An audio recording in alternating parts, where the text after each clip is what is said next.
सुनहरी मछली, चील और मेंढक। बहुत समय पहले की बात है। एक सुंदर से जंगल में एक झील बहती थी। एक दिन उस झील से मेंढक फुदक कर बाहर निकला। झील में रह रहकर बड़ा ऊब गया हूँ। मेरे साथ खेलने वाला कोई नहीं। सोचा बाहर निकल कर खेल लूं, तो यहाँ भी कोई नहीं दिख रहा। चलो कोई नहीं, यहाँ झील के किनारे यूं ही चक्कर लगाकर देखता हूँ, कोई कीड़े मकोड़े खाने को मिल जाए। ऐसा मन में सोचकर मेंढक झील के किनारे यहाँ वहाँ फुदकने लगा।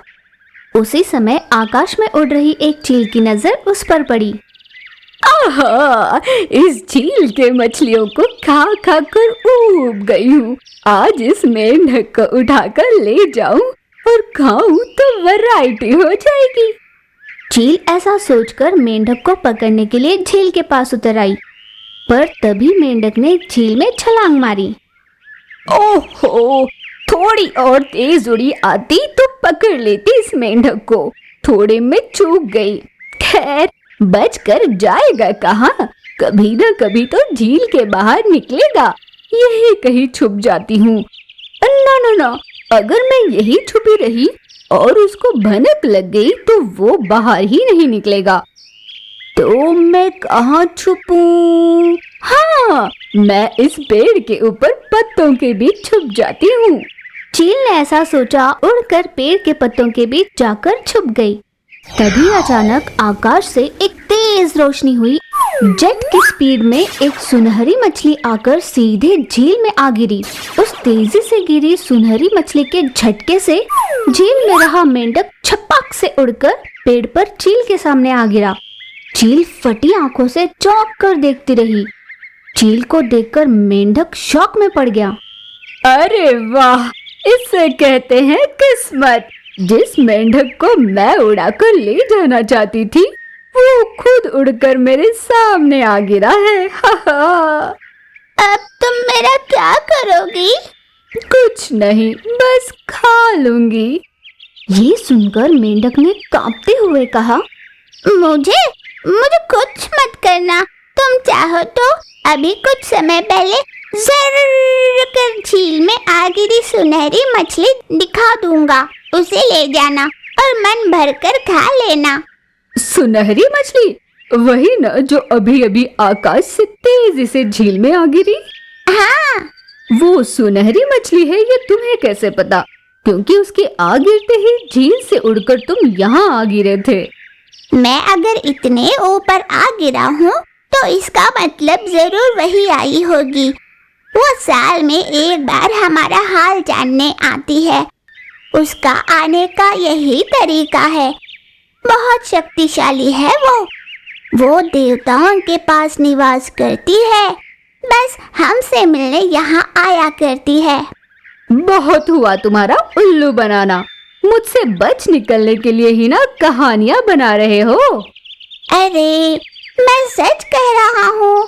तुम्हें यकीन ना हो तो चलो, मुझे झील के पास उठाकर ले चलो। तुम्हें खुद पता चल जाएगा। हो सकता है तुम जो कह रहे हो वो सच भी हो। मैं भी देखना चाहती हूँ कि वो सुनहरी मछली करेगी क्या। फिर चील ने मेंढक को अपने ऊपर बिठाया और झील की ओर उड़ी। जैसे ही झील के पास वो पहुंची, झील से रोशनी के साथ मछली अचानक आई और मेंढक को चील से छीना और वापस लौटकर पानी में चली गई। चील को इस बात का बड़ा गुस्सा आया। वो झील के किनारे गई और जोर जोर से ची ची कर चिल्लाने लगी।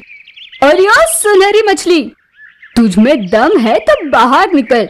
तुमने क्या सोचा, मुझसे मेंढक को छुड़ाकर तुमने उसे बचा लिया? दम है तो मेरा सामना करके दिखा।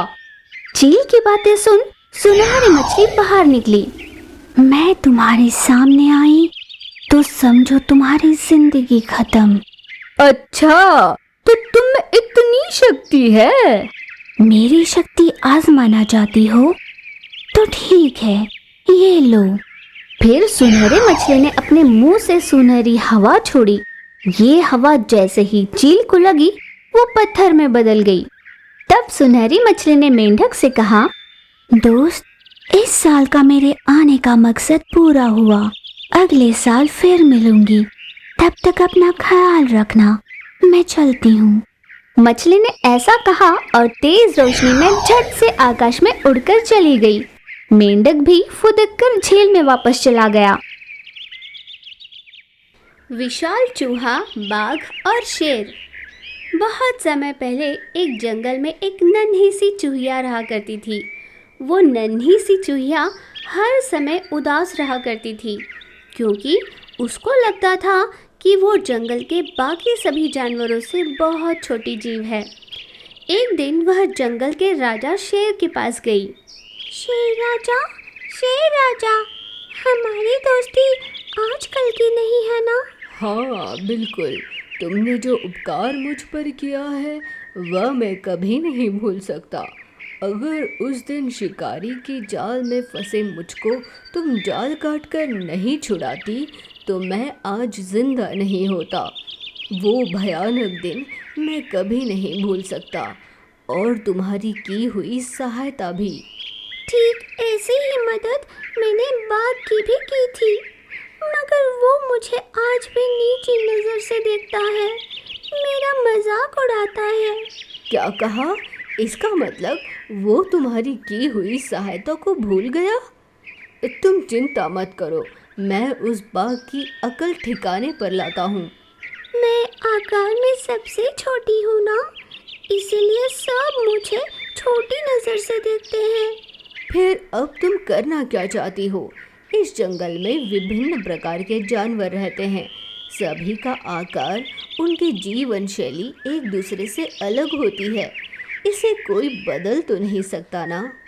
तुम उदास मत हो, सब ठीक हो जाएगा।